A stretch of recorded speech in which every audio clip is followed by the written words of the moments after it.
আসসালামু আলাইকুম এভরিওয়ান, কেমন আছেন আপনারা সবাই? আশা করছি আপনারা যে যেখানে আছেন ভালো আছেন, সুস্থ আছেন, আর আমরাও আলহামদুলিল্লাহ ভালো আছি। এটা হচ্ছে যে কালকের ভিডিওটা শেয়ার করেছিলাম যে আমি মৌলানা সাহেবের জন্য রান্না করছি, সেই ফিনিশিংটা আমি জাস্ট একটু তোমাদের সাথে শেয়ার করলাম। এটা হচ্ছে মানে ডিনারের খাবার ছিল।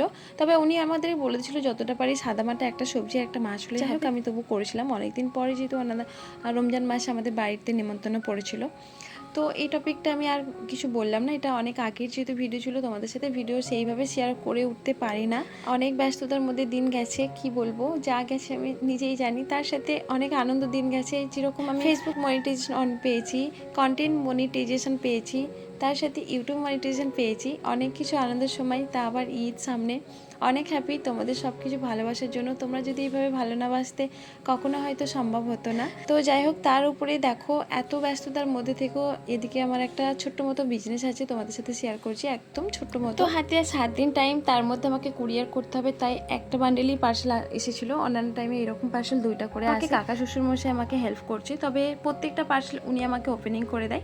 তার উপরে আমি সেগুলোকে লেবেল করি, তারপর বিল থেকে আমি সেগুলোকে মিলাই।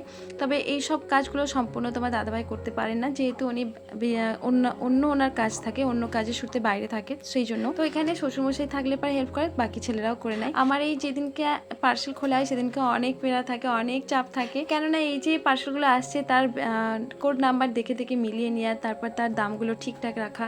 নতুন প্রোডাক্ট যেহেতু আসছে তখন অনেকটা প্রেশার মধ্যে থাকে, অনেক চাপের মধ্যে থাকি, কারণ এইসব প্রোডাক্টগুলোকে গুছিয়ে রাখা, তারপর সাথে সাথে খুব তাড়াতাড়ি, যেহেতু কম হাতে সময় আছে ঈদের জন্য, সেই জন্য তাড়াতাড়ি খুব রিসেন্ট লাইভে আসা, লাইভে শো করানোর ব্যাপারটা থাকে, বেশ চাপ থাকে, বেশ প্রেসারে থাকি। তো তারপরেই একটা নতুন করেই আমার কাছে খারাপ খবর আসে। মা ওই রাতে ফোন করে বলে, মা আমায় জানতো যে 4টা ফোন আমার আছে, আমার সেটা সব কিছু আগে ফোনগুলো ছিল তো ছেলেরা গেম খেলতো বা আদার্স, আমার যখন ফেসবুক লাইভ করতাম তাতে ইউটিউব লাইভও চালাতাম, গ্রুপ লাইভ চালাতাম, সাথে আমার পেজ লাইভ চালাতাম, সাথেই আমার 3টে ফোনকে শো করাতে হয়। তো অনেকটা এখন প্রেশারের মধ্যে থাকি, 3টে ফোন 4টে ফোন যাই বলো না কেন, সব ফোনগুলোই আমাকে লাগাতে হয় কাজে। মা হয়তো ব্যাপারটা জানতো না, কখনো মা আমার কাছ থেকে যায় না, কখনো কিছু জিনিস চায় না, হাত উপর করে শুধু দিতেই থেকেছে আর আমি নিতেই থেকেছি। সত্যি কখনো মায়ের জন্য আমি কিছু করতে পারি না, যেটা তোমাদের সাথে শেয়ার করছিলাম। সন্ধ্যেবেলা মা ফোন করে বলে, মা আমার ফোনটা একদম নষ্ট হয়ে গেছে, আর ওইদিকে আমার আব্বাজিও নেই, উনি জামাতে গেছেন। তো আব্বু বলে এই সময় ফোনটা নষ্ট হয়ে গেছে। মা অ্যাকচুয়ালি মায়ের হাত থেকে পড়ে গেছে, ওটা মা আর প্রথমে শুরুতে বলে না। যে ঘুমোতে ঘুমোতে মায়ের একটু নিউজ দেখার খুব নেশা আছে, নিউজ দেখে। আর এখন শুতে যেহেতু বোনটা MBBS পড়ছে, ভাই ইঞ্জিনিয়ার, এই সব টপিকের উপরে ভিডিও দেখা, কি করলে কি হয়, এই সব তথ্য মা খুব ইন্টারেস্টেড, তবে এইসব নিয়েই থাকে। ওই জায়গাটায় আমি মাকে না বলে দিয়ে আমার এত খারাপ লেগেছে, অনেক টেনশন হচ্ছে, নিজেকে খুব অস্থির লেগেছে যে কখনো মাকে তো আমি কিছু জিনিস দিতে পারি না, তাহলে আজকে আমি কীভাবে না বললাম। সেই তো একটা সেকেন্ড হ্যান্ড ফোন, মানে আমার কাছে আমি সবগুলো নিউ হলেও কিন্তু আমার কাছে তো ইউজ করা ফোন, সেটা তো অলরেডি সেকেন্ড হ্যান্ড বটেই। তো আমি দোকানদারকে ফোন করি, তারপরে একটা অর্ডার করি ফোন। যাই হোক, হয়তো বেশি দামি হয়তো দিতে পারি না। মায়ের জন্য নিয়েছিলাম ভিভো T3X প্রোটা না লিটিলটা, হ্যাঁ আই থিঙ্ক লিটিল। তো ওটা নিয়েছিলাম, একদম নিজের ইনকাম দিয়েই, কারোর থেকে হেল্প নিই না, নিজের যেহেতু ইনকাম করি, বিজনেস করি, সেখান থেকেই অলরেডি সকালবেলায় আমি বেরিয়ে পড়ি, আর থাকা যায় না। মাকে যেহেতু সারপ্রাইজ দেবো, এই ব্যাপারটা মা একদমই জানতো না, অলরেডি ছোটো ফোন দিয়েই সিম চালাচ্ছে। তো এখানে তোমার দাদাভাইয়ের নেই, গাড়িটা যেহেতু আমি হয়তো সপ্তাহে একবার, কখনো মাসে একবার এরকম বার করি, আমার গাড়িটা উঠানে মানে দালানে তোলা থাকে। তো ওখান থেকে আমি বার করছি, ও ছেলেরা আমায় হেল্প করছে। এখান থেকে বার করতে অনেকটাই কষ্ট। যাই হোক, আমি ফার্স্ট টাইম বার করছি, বার করে গিয়ে উঠান থেকে বার করতে বেশ সময় লাগে, যেহেতু আমার বাঁক আছে, আর এরা এত বড় হয়ে গেছে, আমার গাড়িটা অনায়াসে দেখি রাস্তার উপর দিয়ে বার করে আমাকে হেল্প করছে, খুব ভালো লাগলো। আমরা মেয়েরা যদি বিয়ের পর মাকে কিছু দিই বা বাবাকে কিছু দিই, সেই টাকাটা আমাদের রিটার্ন করে দেয়, সেটা একটাই উদ্দেশ্য যে তোমরা যেন তোমাদেরটা নিয়ে তোমরা সুখে থাকো। তখন কি মনে হয় না যে বাবা মার জন্য আমরাও কিছু করি? হ্যাঁ, শুধু কি ছেলেরাই করেন, মেয়েরাও তো পারে, তাই না? তো এই জিনিসটা আমার সত্যি আমার খুব খারাপ লাগে। তুমি হয়তো আমার ভিডিও দেখছো, এরকম একদমই করো না। যাই হোক, অনেক কথাই বলছি, কেউ কিছু ভেবো না, হয়তো বলতে বলতে অনেক কথাই তোমাদের সাথে শেয়ার করে ফেলছি। অ্যাকচুয়ালি তোমরা আমার একটা ইউটিউব ফ্যামিলি, আমার একটা ফ্যামিলির মতো, তোমাদের কাছে সব কিছু বলতে আমার একটুকু দ্বিধাবোধ হয় না, তাই সেই জন্য হয়তো শেয়ার করে ফেলছি। আর তারপরে এখান থেকে কিছু ফল নিয়েছিলাম, মা যেটা পছন্দ করে, বিশেষ করে কালো আঙ্গুর আর সাদা আঙ্গুর খেতে খুব পছন্দ করে, ওখান থেকে নিয়েছিলাম। ফাইনালি ওখান থেকে গাড়ি করে বেরিয়ে চলে আসি। আর গাড়ি চালাতে চালাতে তো আমি একটুকু ভিডিও শ্যুট করতে পারবো না, যেহেতু আমি দুইজনকে নিয়ে যাচ্ছি। বাড়িতে কিন্তু কেউ জানে না যে আমি আজকে বাড়িতে আসবো।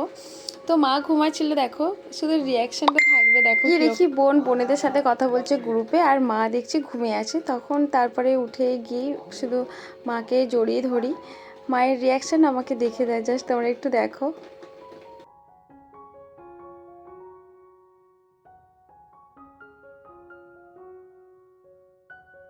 সকালবেলা ফোন করলি, কেউ বললি নি আসবো বলে। কিনেছি দেখবে এখানে আছে।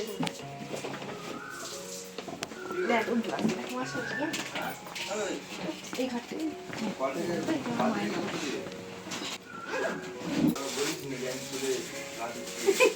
এটা তোমার সারপ্রাইজ, তোমার জন্য। অ্যাকচুয়ালি এখানে মায়ের সাথে একটু ফান করছিলাম। পেঁপে আঙ্গুর যেগুলো পছন্দ করে সেই সব দিয়ে বলছিলাম এগুলো তোমার সব সারপ্রাইজ ছিল। তো এইটা যেহেতু অনলাইনে আমার অর্ডার করা ছিল, তো এটা আমি কুরিয়ার প্যাকেট ঘরের মধ্যে আমি যে বাড়িতে আমি খুলে দেখেছিলাম, তাই একটু ছেঁড়া লাগছে। যাই হোক এটা পুরো নতুন ছিল, ভিভো T3 লিটিল, একদম যেটা একদম লো প্রাইসে ছিল, খুব বেশি পায়। যাই হোক গিফট তো গিফটই হয়। তো এই ফোনটা মায়ের দেখে খুব পছন্দ হয়েছিল, বলছে খুব ভালো হয়েছে।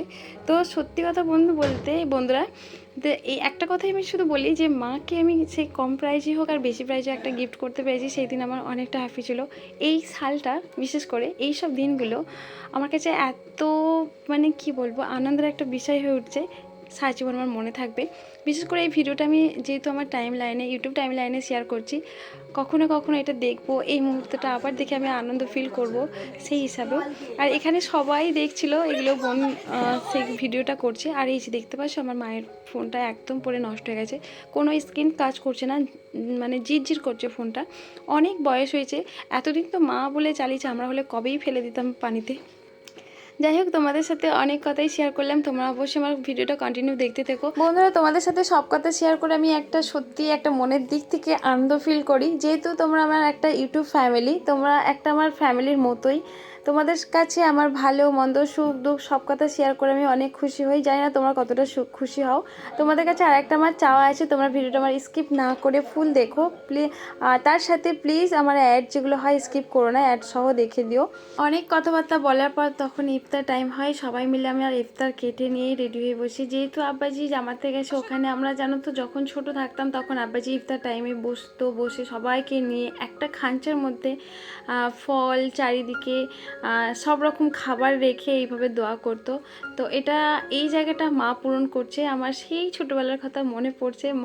বাবা যখন থাকতো ইফতার টাইমে তখন এইভাবেই আমাদের সাথে ইফতার করতো, আর সবার জন্য এক এক করে নাম ধরে ধরে দোয়া করতো, প্রত্যেক মোমেনবাসীর জন্য দোয়া করতো। আর সেই জায়গাটা আজ মা করছে, আমার দেখে খুব ভালো লাগছে। শ্বশুরবাড়িতে চলে এসেছি, প্রত্যেকটা বাড়িতে হয়তো এরকমভাবে হয় না, কেউ কাজ করতে করতে ইফতার করে ফেলছি, কেউ একটু বসে হয়তো সেই আমিন বলার সময়ও পায় না, বা দোয়া পড়েই ইফতার করতে হয়েছে, এরকম একটা ব্যাপার।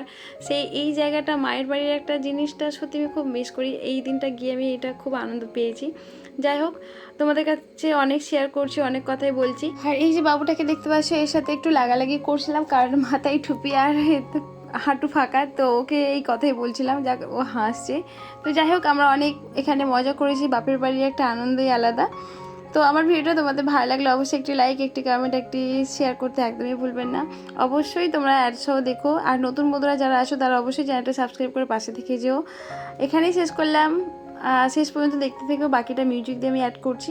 একটু সমস্যার মধ্যে কন্টিনিউ আমি ভয়েসটা করতে পারলাম না। সবাই ভালো থেকো, নেক্সট আবার দেখা হবে। আল্লাহ হাফেজ, টাটা বাই।